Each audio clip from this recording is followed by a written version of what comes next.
کتونکو الب خان شیرپوی ما کیمرامین را سره یاسر خان دی یو وارې بیا د نواز پراپرټۍ نه ستاسو په خدمت کې حاضر یم چونکې پراپرټۍ کاروبار په ټپه ولاړ دی خو بیا خو هم نواز همت نه دی بایللی او د هغه پراپرټي چې کومه ده ښه په درس کې روانه ده. نن چې زه تاسو ته کوم ځای ښیم دا په ډیري زرداد کې په صمد قلعه کې 68 مرلي ځای دی او دا 68 مرلي ځای چې دی دا د مارکیټ دپاره یو ډېر مهم ځای دی. په مین سړک د پاسه دی دې خواته ډیري زرداد دی دې خواته پبو ده دې خواته نوخار دی او صمد قلعه چې کوم دی تاسو زما شاته وینئ چې دا لوی مارکیټ دی او دې مارکیټ کې یو دوکان خو هم خالي نه دی. دې پسې پیوس چې کوم دی نو نواز پراپرټۍ والا 68 مرلې ځای تاسو له درکوي. په دې دومره ایریا کې جومات نشته دی د جومات دپاره بندوبست چې کوم دی نو هغه خو هم نواز پراپرټۍ والا په دې 68 مرلو ځای کې چې کوم دی نو 9 مرلې دا جومات دپاره مختص کړی دی. نو یقینا چې هغه د الله کور دی هغه به الله جوړوي. خو دا کوم ځای چې تاسو له درکوي کتونکو زه لږ تاسو ته دا ښیمه چې دا لوکیشن باندې زه تاسو درومه دا د نواز پراپرټۍ کوم صمد قلعه چوک یا ډیري زرداد چوک دا مین روډ دی مین روډ دی. دې اړخ ته څوک مارکیټ جوړوي او خو دې اړخ ته څوک مارکیټ جوړوي او خو ورسره څوک بګي 15 مرلې 10 مرلې ځان له د کور دپاره ځای اخلي. په دې حالاتو کې چې نواز خان پراپرټي خو ډېره په ټپه ولاړه د کاروبار ډېر داړي ګړي سره ښکار دی خو ستا لینډ بیا هم روان دی. څه به وایې دې ځای باره کې؟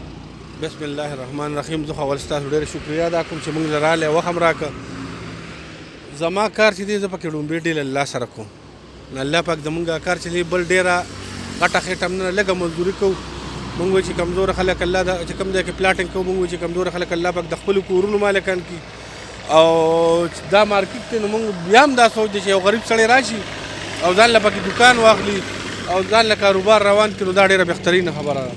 نو موږ سوچ دا دی د مسافر وروڼو ته او کوم چې زموږ ته کتونکي هغوی ته وایو اوس خواهشمند دی د کاروبار ځای دی که یو سړی غونډلي پمپ پکې جوړوي پټرول پمپ نو هم ښایسته ځای دی. سی ان جي پمپ جوړوي هم ښایسته ځای دی. که یو سړی وایي پلازه پکې جوړوم نو هم د هغې لپاره هم ښه دی. او که یو سړی په مرلو والي نو هم موږ سره رابطه کولی شي. 68 مرلې ځای دی 68 مرلې ځای دی. دا چې کوم دی قیمتي ځای دی نو موږ ته خلکو وایي چې تاسو کوم ځای کې ارزانه راځنې دي کوم جوماتونه پرېښي نو زه ورته یم چې الحمدلله د ګران ځای کې موږ 9 مرلې جومات پرېښو. دا چې موږ له څه ګټه وکړي دا ټولې جومات ته وځي. دې کې باید لوټ هم زه کور ته نه وړم چې څومره یې وکړه دا د الله په زما د جومات ته وښکه. انتقال په لاس انتقال په لاس دی جناب. بې انتقاله ځای ظالم نه دونه قیمتي ځای به څوک بې انتقاله په 15 لکه مرله ده خو څوک یک مشتق وي نو بلکل ګزاره به ورسره کوم راځي. د دې نه علاوه څه نور ځایونه سره شته دي دې وخت کې ارزان څه دې نه علاوه ما سره دلته پر شوګیا روډ باندې پر خطابات چې کوم دی دې کې په 65,000 مرله را ګیز بجلي سکول هر څه ورسره ایویلیبل دي. بیا ما سره په 400 انټرچینج نه 5 کیلومتر په موټروی سروس روډ باندې اډر بیخي غریبانانو دپاره په 50,000 روپۍ مرله را. بیا ورپسې چې کوم ده نو باباجي کلي کې مشته په 50,000 مرله. همزاره شګه کې چې ده په 55 ده. عثمان آباد چې کوم دی هغې کې چې کوم دی هم په 55 ده. بیا انډسټ ایریا کې زمونږ مدینه قانوني چالو ده غټه هغې کې په 75 ده او 2000 پکې ډسکاونټ دی. نو الحمدلله کارونه زمونږ ډېر چالو دي. صرف سوچ هم دا دی چې د آخرت او د قبر دپاره تیاري کو. څوک راته ووایي چې الله راسره خو که د هغې خو لپاره راوتي یو چې موږ وایي دونه ګټو چې څومره خورو دا نه چې بس وي لږې وګټه غوښتل وګټل. موبایل نمبر څه دی؟ زمونږ موبایل نمبر 0300 34 52 635 او بل نمبر دی 0314 900 944 3.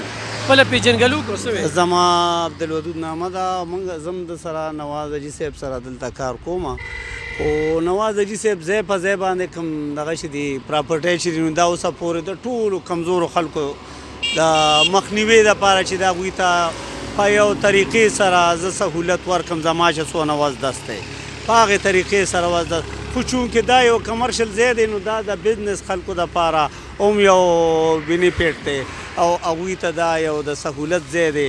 دا یو بزنسمین سړی هم اخیستی شي، یو انویسټر سړی هم اخیستی شي. او غټه خبره دا ده چې په دې ایریا کې په دې روډ د پاسه دننه یو سایډ بل سایډ ته د جومات څه نوم نشته. نو ما چې دا واورېدل چې دوی پکې د جومات ځای پرېښو، هغه هم 9 مرلې په دونه کمرشل ځای کې 9 مرلې جومات پرېښودل، دا ډېر لوی زړه غواړي. چونکې نواز حاجي صاحب دا حرکت وکړه، الله دې ولا دې صله ورکړي. شکریه. کتونکو نواز پراپرټۍ والا ډېر غریبانان د خپلو کورونو مالکان کړل، په 40,000 په 20,000 شل جیربه 50 جیربه په یو ورځ کې هم خرڅه کړې ده. او اکثریت چې کم دی نو مسافر راغلی دي. مختلف پروپیګنډې، مختلف الزامونه خور سړي له الله پاک سر سترګې ورکړي دي چې یو ځای اخلي هغه تول کوي، د هغې انتقال ګوري، نه چې بغیر انتقاله څوک ځای اخلي. نو دا تاسو 68 مرلې ځای چې تاسو کم ګورئ، نو دا 68 مرلې کمرشل ځای دی، کم یو سړی پیسې انویسټ کوي، نن چې یو ریټ دی کال پس به د دې ډبل ویټ وي. نو ضرور په دې نمبر رابطه وکړي. نواز پراپرټۍ سره خو ارزان ځای نه اخلی هم شته، خو کمرشل دا ځای څوک خوښوي. نو ما چې زه تاسو ته وښیم په مین روډ د پاسه دی، ډېر خلک یي چې هغه دلچسپي اخلي چې هغوی موږ داسې ځای کې ځای والو. نو صمد قلعه او دا علاقه چې کومه ده، یو خو ډېر پرامن علاقه ده، او بل نوخار او 400 دا دواړه ورته ډېر نږدې دي. ډېره مننه.